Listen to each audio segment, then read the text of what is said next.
Hello, in this video we will talk about fractional factorial designs and also the fold-over methodology or technique which we can use to tackle the problem of aliased effects that we get with fractional factorial designs. In this video we will also talk about the basic idea of sequential experimental design and also the principles of fractional factorial designs, or in Swedish, reducerade faktorförsök. We will look at the definition of the resolution of a design. We will talk about the projection property of fractional factorial designs, and also look at the fold-over methodology or technique a little bit closer. Sequential experimentation is a very important principle in experimental design.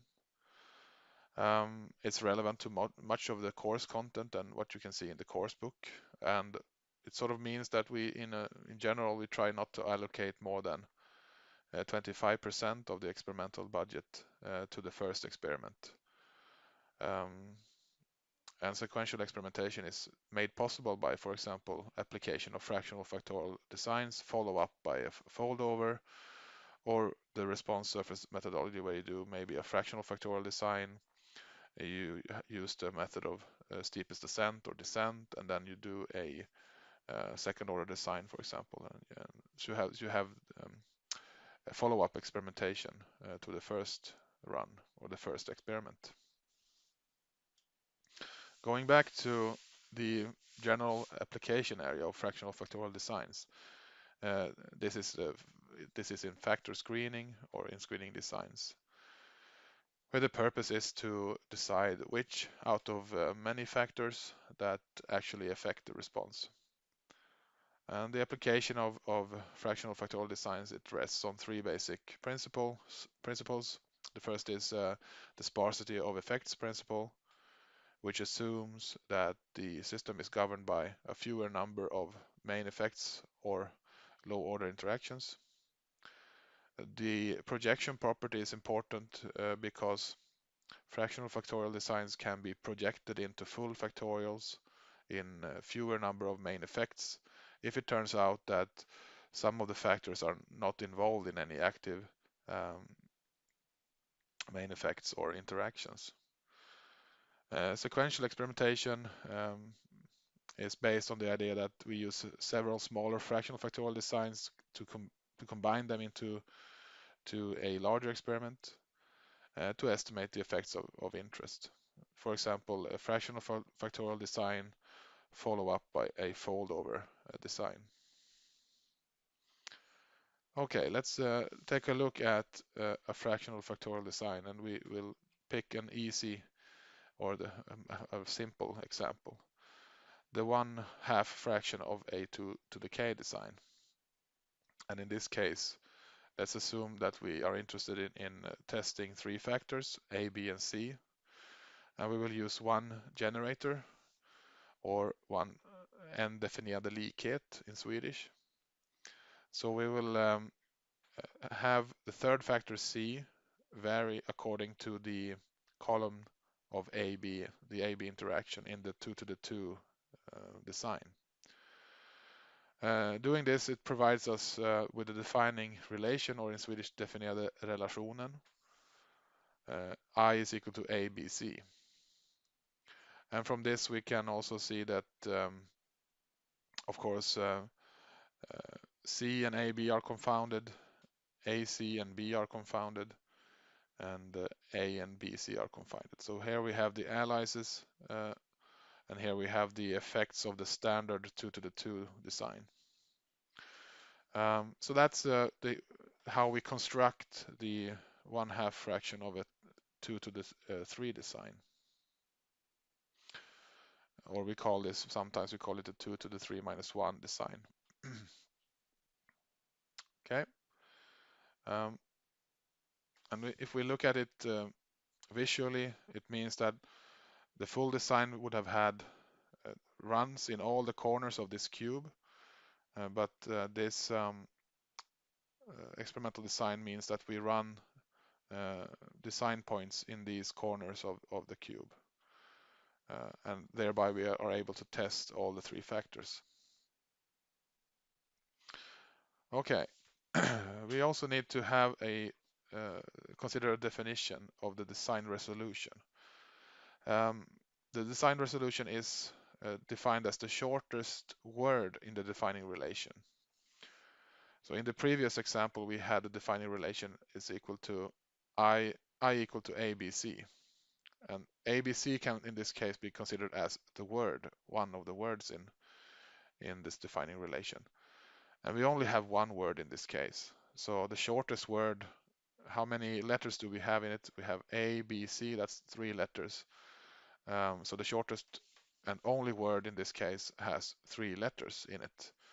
And thereby we have resolution 3. Okay, so how about these, the most important resolutions? Resolution 3, 4, and 5. The colors I've used here, I've picked to synchronize with the colors that you see in the Design Expert software when you pick your fractional factorial design from the visual appearance of the software. So red is resolution 3, yellow is resolution 4, and resolution 5 designs are colored green. Resolution 3 designs mean that no main effects are allied with other main effects. However, main effects are allied with two-factor interactions. In resolution 4 designs, no main effects are allied with other main effects or other two-factor interactions. However, two-factor interactions are allied with other two-factor interactions. And in resolution 5 designs, no main effects or two-factor interactions are allied with other main effects or two-factor interactions. Two-factor interactions, however, are allied with other three-factor interactions.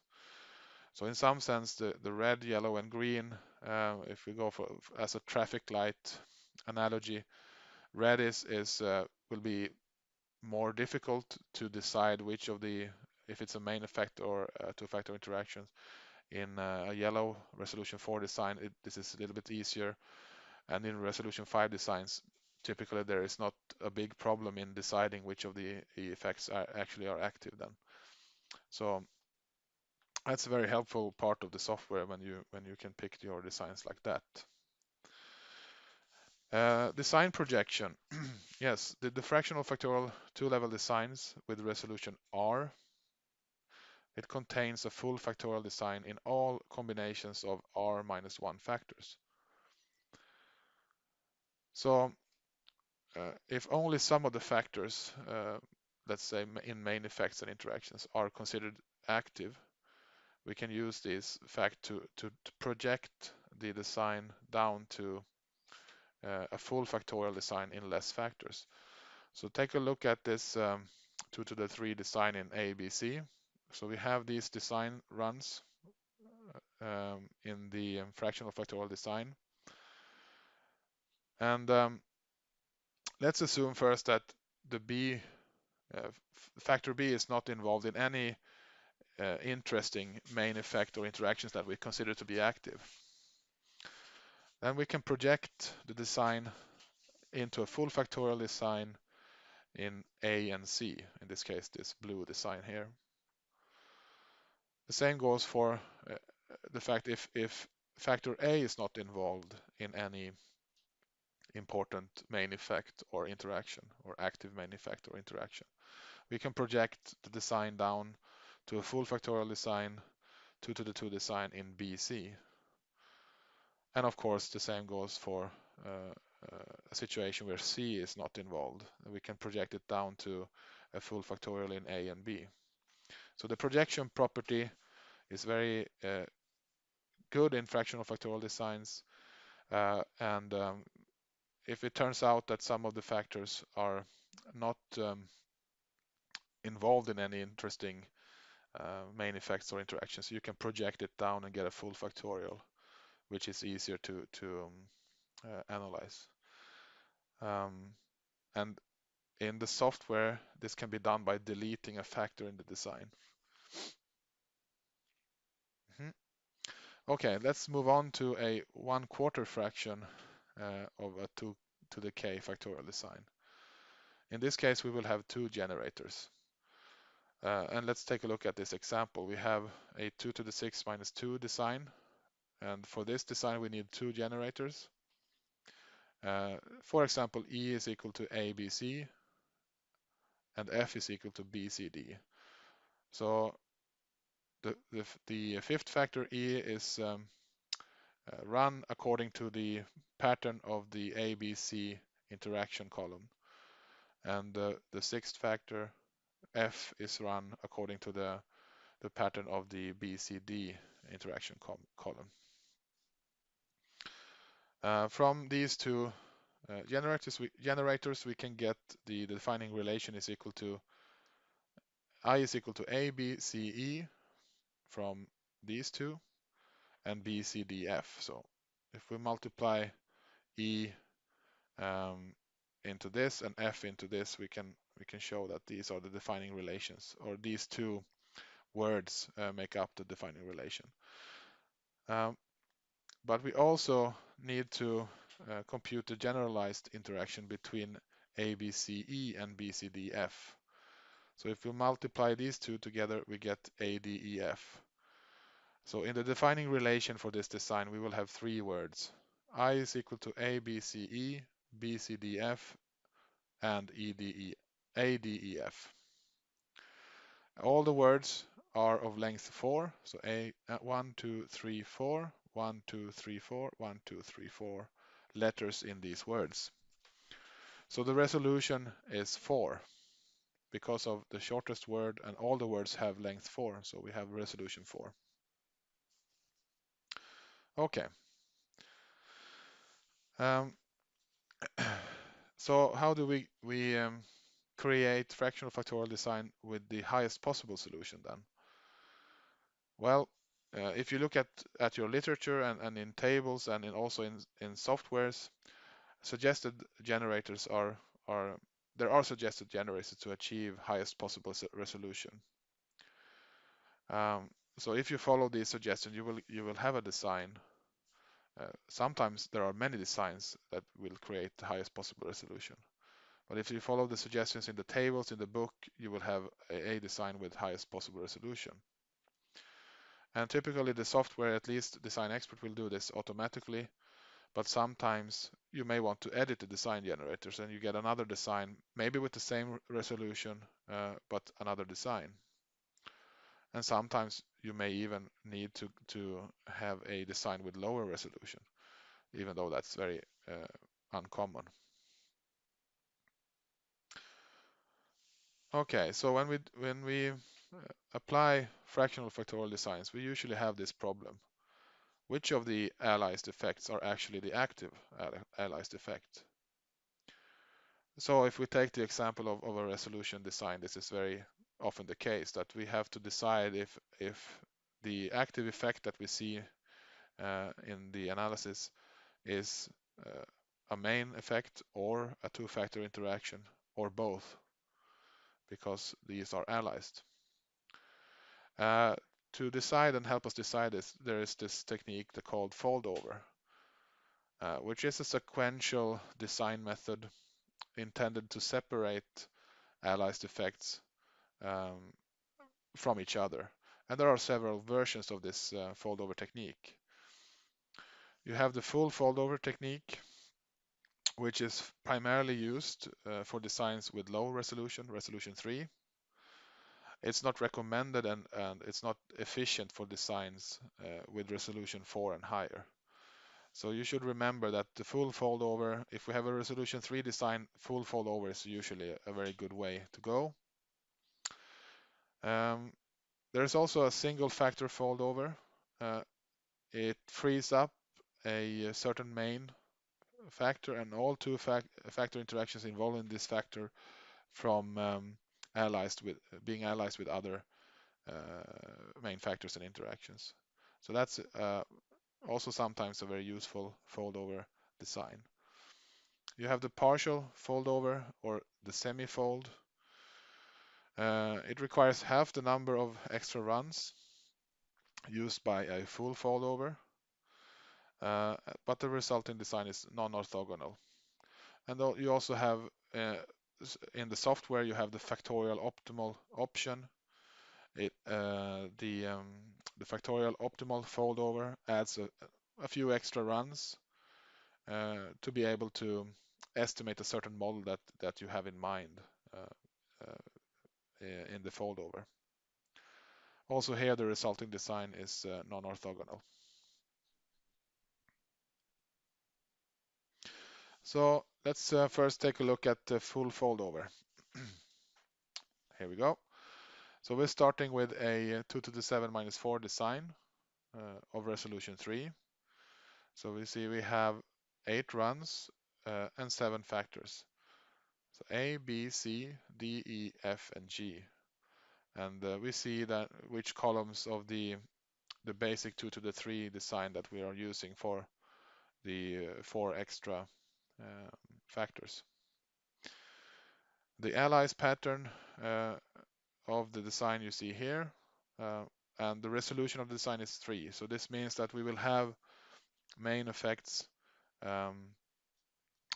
aliased with 2-factor interactions, but also with higher order interactions like BCG in this case. So the full foldover technique, which is usually applied in the case with a resolution 3 design, this means that we will run these extra design runs. So basically we have this design, which is the original design, and we run the design with the inverse plus and minus signs from the first design. Here it's run in a separate block number 2. And yeah, you can see the patterns. Let's look at A, for example, is minus plus, minus plus, minus plus, minus plus in the original design. And in the foldover part, it's plus, minus, plus, minus, plus, minus, plus, minus. So it's inverted. The resulting design, if we combine these two portions together, you have a resolution 4 design. It's also a blocked design, but you can see now that in the resolution 4 design, the main factors are not aliased with any 2-factor interactions. However, 2-factor interactions are aliased with other 2-factor interactions. So by the full foldover technique, we have increased the resolution from 3 to 4 in this case.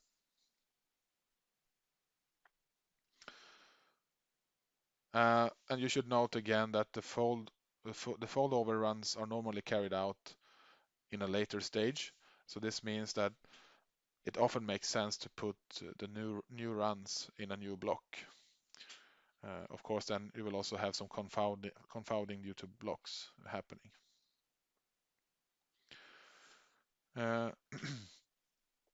The partial foldover or the semifold, it's recommended for resolution 4 designs. It has 2 distinct steps. First, you design a single factor foldover by changing the sign of the column for a factor involved in an interesting 2-factor interaction, for example. And then you keep only half of the new design runs that you want to add, so 50% of these runs. Either you keep the runs with the factor setting that the single factor foldover setting plus or minus.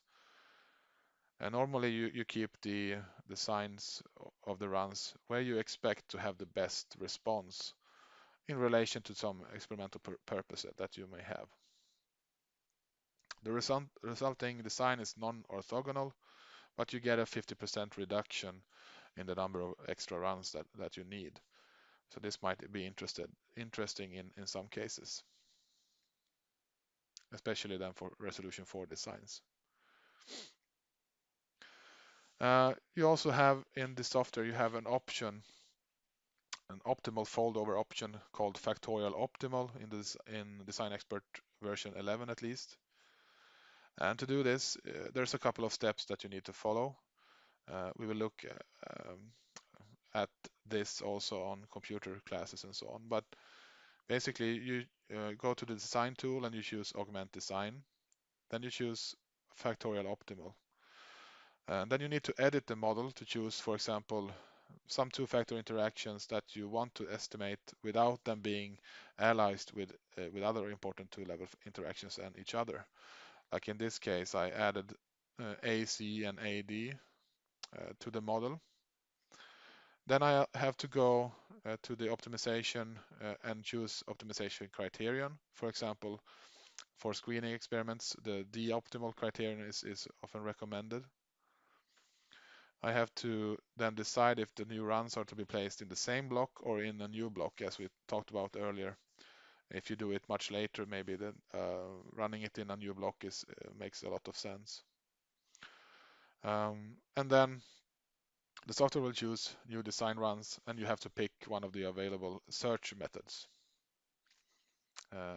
So the search method is here, optimality criterion is here, the edit model option you press here, and you come to this possibility to edit the model that you have in mind. Now the resulting design is once again non-orthogonal, but with the benefit of having only a few extra runs required to estimate the model that you have in mind. So the factorial optimal foldover is often also very interesting to use when you want to save budget and time and so on for the foldover. Okay, finally some important parts in this video. It's important that you get the sequential principle of experimental design and that you know what this means and why it's used. We also covered a couple of important definitions and terms that you need to construct and apply fractional factorial designs. These are the generator, or definierade likhet in Swedish, defining relation, or definierade relation in Swedish, and the resolution. In Swedish, this is called upplösning. These are important terms for you. You should also understand how fractional factorial designs can be projected into full factorial designs in fewer factors. And also the foldover technique, that this is a very important technique to use to separate aliased effects when you have run a fractional factorial design. And with that, I will end this video, and I hope that this was useful for you in terms of getting an introduction to fractional factorial designs. Thank you for listening and good luck. Bye bye.